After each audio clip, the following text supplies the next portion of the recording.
English literature کا ایک سنہری دور، ایک بہترین دور جس کو رینیسانس کہتے ہیں، آج ہم اس کے بارے میں ڈیٹیل، اس کی کیریکٹرسٹکس، میجر ورکس اور ہسٹوریکل بیک گراؤنڈ پڑھیں گے۔ تو رینیسانس جس کا یہ لفظ جو ہے وہ فرینچ سے لیا گیا ہے، جس کا مطلب ہے ری برتھ، یعنی دوبارہ جو ہے وہ برتھ لینا۔ تو ری برتھ تھا لٹریچر کے لحاظ سے، آرٹ کے لحاظ سے، سائنس اور لرننگ کے لحاظ سے۔ اس سے پہلے جو ایک 100 سال کا پیریڈ تھا اس میں لٹریچر جو ہے وہ بہت ڈاؤن تھا، آرٹ اور سائنس وغیرہ بہت ڈاؤن تھا پولیٹیکل کنسرنس کی وجہ سے۔ لیکن اس کے بعد جو ہے وہ ایک ایسا دور شروع ہوا جو کہ ایک سنہری دور انگلش لٹریچر کی مانا جاتا ہے۔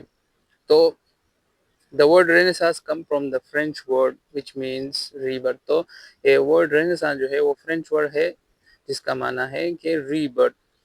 یہ ایک ٹرانزیشن ہے، یہ رینیسانس ایج جو ہے from medieval age to modern age, ایک مڈل ایج سے ماڈرن ایج کے لیے ایک ٹرانسفارمیشن، یعنی ایک پل کی طرح یہ کردار ادا کرتا ہے۔ یہ موومنٹ جو ہے وہ سب سے پہلے اٹلی میں یہ سٹارٹ ہوا، لیکن اس کے بعد اس 100 سال 150 سال بعد یہ انگلینڈ میں بھی یہ رینیسانس ایج جو ہے، یہ رینیسانس پیریڈ جو ہے وہ سٹارٹ ہوا، جو کہ ایک ری برتھ تھا آرٹ اور سائنس، خاص طور کے لٹریچر کے لیے ایک ری برتھ تھا۔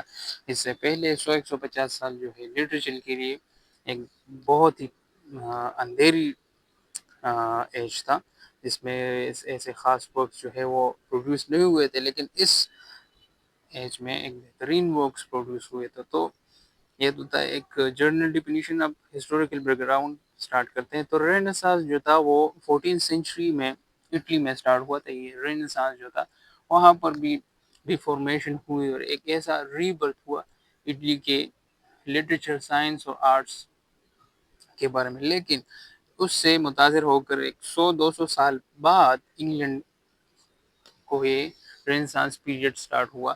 تو یہ ایک متاثر کن تھا اٹلی، تو اس لیے انگلینڈ نے بھی ایڈوپٹ کر دیا۔ تو یہ ایج جو تھا یہ انکریج کرتا تھا پرانے اینشنس لٹریچر کو، گریک ہو گیا، رومن کلاسیکل لٹریچر کو، یہ انکریج کرتا تھا اس کی اسٹڈی کو۔ ہیومینزم بیکم امپورٹنٹ فلسفی، اور اس پیریڈ میں ہیومینٹی جو ہے وہ ایک سپیریئر پارٹ تھا اس لٹریچر کے لیے۔ اس رینیسانس پیریڈ کے لیے ہیومینٹی کو ایک درجہ دیا گیا تھا، ایک اعلیٰ درجہ دیا گیا تھا۔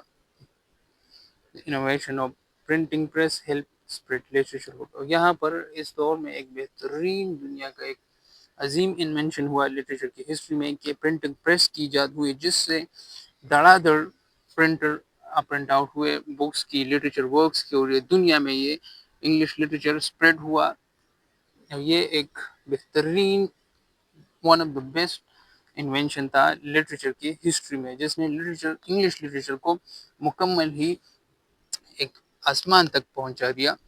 The reign of Elizabeth I brought political stability and encouraged the literature۔ اور بہترین، اس سے پہلے 100 سال میں پولیٹیکل انسٹیبلٹی جس کی وجہ سے لٹریچر بھی انسٹیبل تھا۔ تو اس رینیسانس کے دور میں الزبتھ I آ گئی، جنہوں نے پولیٹیکل اسٹیبلٹی قائم کی اور لٹریچر کو انکریج کیا۔ تو اسی وجہ سے رینیسانس جو ہے وہ اپنے بلندیوں تک پہنچ گیا۔ اب ہم اس کی رینیسانس لٹریچر کی کیریکٹرسٹک کی بات کریں گے۔ تو ہیومنزم جو تھا وہ، جیسا کہ میں نے پہلے بھی کہا کہ ہیومنزم اس پر فوکس کیا گیا، اور ہیومن لائف اور ہیومن کے پوٹینشیل کے بارے میں اس کی لٹریچر نے بہترین ایکسپلینیشن کی، بہترین ورکس اس پر لکھی گئی ہیومن پر، ہیومن پوٹینشیل پر، اور اس کو انکریج کیا گیا، ہیومن لائف کو، ہیومن پوٹینشیل کو اور ہیومنزم کو۔ تو یہاں سے ہی ہیومنزم کی ابتدا بھی ہوئی لٹریچر میں۔ Interest in classical Greek and Roman literature. تو اس دور کے لٹریچر میں انٹرسٹ تھا، انٹرسٹ تھا گریک لٹریچر میں اور رومن کلچر کی وجہ سے، اور اس سے متاثر ہو کر یہ لٹریچر بن رہا تھا۔ انڈیویجولزم بھی اس کا ایک پرومیننٹ فگر تھا، ایک پرومیننٹ کیریکٹرسٹک تھا۔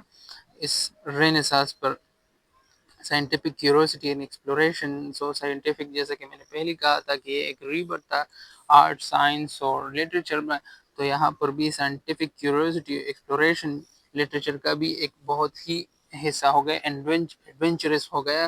سائنس فکشن لکھ کے گئے جس کی وجہ سے ایک سائنٹیفک کیوروسٹی پیدا ہوتی تھی ریڈرز کے مائنڈ میں. ایکسپلوریشن پیٹروٹزم جو تھے، یہ جو سب سے پہلے یہ پیٹریوٹزم جو ہے وہ اس کا حصہ تھا. Rich imagination, love, beauty and nature. تو اس لٹریچر کا امیجنیشن بھی بہت رچ تھا. لو، بیوٹی اینڈ نیچر اس کا پرومیننٹ فگر تھا، اور اسی میں ڈراما کا گروتھ ہوا اور ایک بلندیوں تک پہنچ گیا. اور اس میں پوئٹری بھی تھی، اس کے ساتھ سونٹس بھی آ گئے. اس میں شیکسپیئر نے بہت بہترین سونٹس لکھے. اور یہاں پر ہم میجر رائٹرز اور اس کے ورکس کے بارے میں پڑھیں گے. تو سب سے پہلا جو تھا وہ پرومیننٹ تھا، وہ ہے ولیم شیکسپیئر، جو کہ گریٹسٹ ڈراماٹسٹ ان انگلش لٹریچر، جس نے ڈرامے کو ایک بلندیوں تک پہنچا دیا تھا. اپنے Hamlet, Macbeth, Othello, King Lear, Romeo and Juliet, یہ اس کے بہترین ڈرامے تھے، اس کے فیمس ڈرامے تھے. اس کے بعد father of English drama, English tragedy, father of English tragedy Christopher Marlowe, جس نے انگلش ٹریجڈی ڈراموں کو ایک بلندی تک پہنچایا. اس کے ڈاکٹر فاسٹس ڈیوک آف مالٹا اس کے بہترین ورکس میں شمار کیے جاتے تھے.